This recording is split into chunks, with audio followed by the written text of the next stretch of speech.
हाम्रो च्यानललाई सब्स्क्राइब गरी लेटेस्ट अपडेट पाउनको लागि बेल आइकनलाई क्लिक गर्न नभुल्नुहोला। Xiaomi कम्पनीको तीनवटा मोबाइलहरु चाहिँ आउने तयारी गरिरहेका छन्, जुन रहेका छ Redmi Note 8, Redmi Note 8 Pro र Redmi 8 चाहिँ र Redmi 8 को चाहिँ सम्पूर्ण कन्फिगरेसनहरु चाहिँ लिक भइसकेको छ। यदि हामीले लिक्स रुमरहरुको कुराहरुलाई मध्यनजर राख्ने हो भने Redmi 8 चाहिँ यही महिनामा चाहिँ चाइनामा लन्च हुने तयारी गरिरहेको छ। र साथीहरु, आजको भिडियोमा हामीले हेर्नेछौं कि Redmi 8 का कन्फिगरेसनहरु के कस्ता छन् र यसका मूल्यहरु के कति पर्ने सम्भावना रहेको छ भन्ने बारेमा।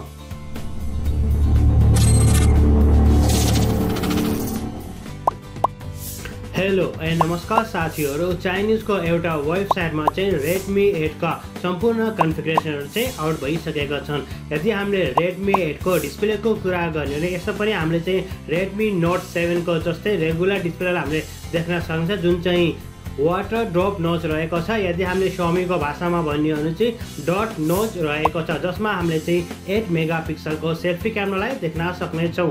यदि हामीले यसको चाहिँ पछाडिपट्टि हेर्ने हो भने हामी चाहिँ दुईवटा क्यामेरालाई देख्न सक्ने छौं। अहिले चाहिँ मेन क्यामेराको चाहिँ उनीहरुले चाहिँ आउट गरेका छन्, जुन चाहिँ हामीले चाहिँ 12 मेगापिक्सलको हामीले चाहिँ मेन क्यामेरा देख्न सक्छौं। सेकेन्डरी क्यामेरा सायद चाहिँ 2 मेगापिक्सलको हुने सम्भावना रहेको छ। यसको साथसाथै हामी चाहिँ फिंगरप्रिन्टलाई पनि पछाडिपट्टि देख्न सक्ने छौं। हेर्दाखेरि लुक्स भनेको यसको चाहिँ एक्ज्याक्टली चाहिँ Redmi 7 को जस्तै नै छ, तर साथीहरु यो चाहिँ विभिन्न कलरमा आउने चाहिँ सम्भावना रहेको छ, जसलाई हामी चाहिँ कलरफुल भनिन्छ। चाहिँ 8-9 वटा कलरहरुमा आउने तयारी गरिरहेको छ। यदि हामीले Redmi 8 को डिस्प्लेको कुरा गर्ने भने 6.21 इन्चको HD Plus TFT डिस्प्ले हामीले देख्न सक्ने छौं। भनेपछि यदि हामीले यिनीहरुको एक्सपेक्ट रेशियोको कुरा गर्ने हो भने 19:9 को एक्सपेक्ट रेशियो रहेको छ।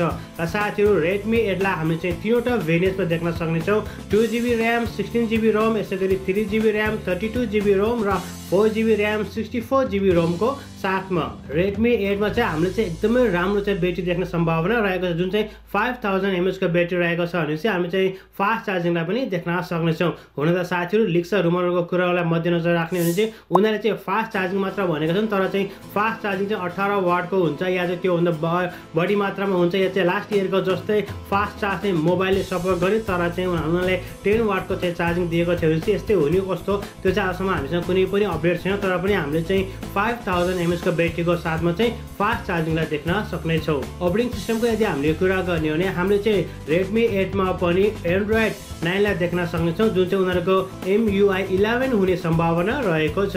फिंगरप्रिन्टको साथमा हामीले चाहिँ Redmi 8 मा पनि रेगुलर सेन्सरहरुलाई चाहिँ देख्न सक्ने छौं।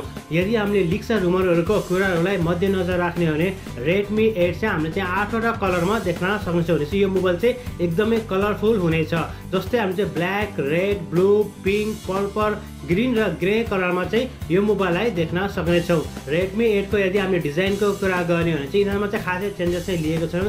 जुन क्यामेराको पोजिसनलाई चाहिँ Redmi 7 भन्दा हल्का चेन्ज गरेका छन्, जुन चाहिँ यिनीहरुले Redmi K20 को जस्तै बीचमा राखेका छन्। बीचमा हामी चाहिँ दुईवटा क्यामेरा देख्नको साथमा चाहिँ तलपट्टि चाहिँ हामीले फिंगरप्रिन्टलाई पनि देख्न सक्ने छौं।